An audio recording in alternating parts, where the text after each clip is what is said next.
নিজেদের ভিতরে ইনহেরিট করতে হবে। আল্লাহ তাআলা সূরা বাকারার 153 নম্বর আয়াতে বলেছেন, হে মুমিনগণ, তোমরা সালাত এবং ধৈর্যের মাধ্যমে সাহায্য প্রার্থনা করো। আপনি যদি হযরত মুহাম্মদ মুস্তাফা সাল্লাল্লাহু আলাইহি ওয়াসাল্লামের জীবনী পুরোটা পুঙ্খানুপুঙ্খ দেখেন, তাহলে আপনি এই দুটো জিনিস অবশ্যই পাবেন। ওনার যে অসীম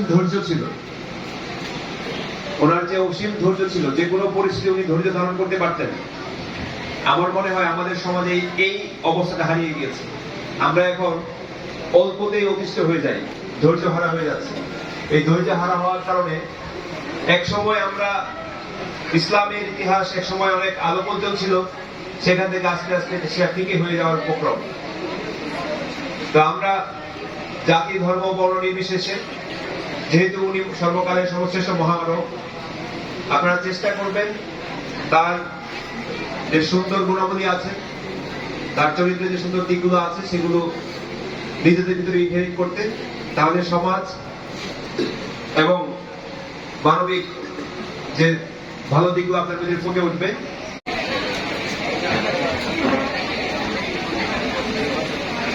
প্রথম খায়রুল ইসলাম মাহিন, এবারে তানজুম ইলমা, নবম শ্রেণীর তানজুম ইলমা। দ্বিতীয় হয়েছে ফাতিমা জারিন। প্রথম হয়েছে তাসফিয়া, সপ্তম শ্রেণী তাসফিয়া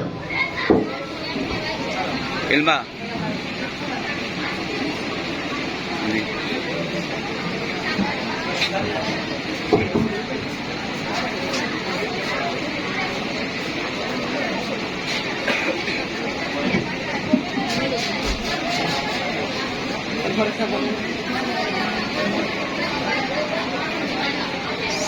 ধন্যবাদ।